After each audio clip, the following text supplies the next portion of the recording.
I want to welcome this apology. I think our state was founded on very lofty principles, and many of them have been delivered, but so many of them have not. And during the last century, the state fell short in terms of delivering for its citizens, and this is one example of that. I think it's extremely important, and I met these people, I think in September, outside the Dáil.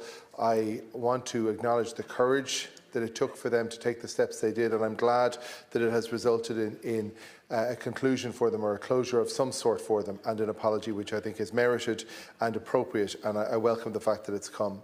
I do, however, think we are sometimes too slow to apologise.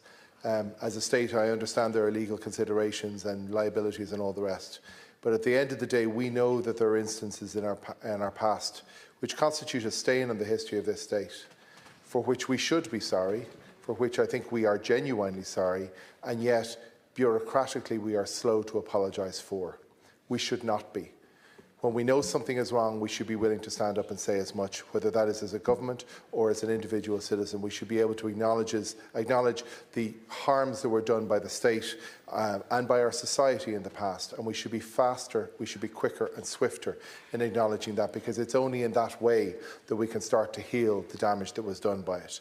And while I welcome this apology, there are many other instances where apologies are sought and not yet forthcoming. One issue, and I don't propose to talk about it particularly now, is but thalidomide survivors, who are also awaiting a real solution. But I acknowledge the work that's been done by the Taoiseach of the Taoiseach in meeting them, and I hope that they will progress that quickly. But I think the most important thing about what we are talking about today is that we as a polity and we as a state genuinely take on board what has been done in the past that was wrong, hurtful and damaging. Acknowledge it by a proper state apology the way we have received today, and allow everyone, not just the survivors, because they will move on and they will live their lives, but we as a state cannot move on until those apologies are made. So I applaud the fact that the apology has been made. I welcome it. I welcome the package that has been put together, and I congratulate those who put it together. But when this issue comes up, as it will again, let's do it more swiftly. Let's be fair to the people who are wronged by the state and make sure they get what they need and what they deserve.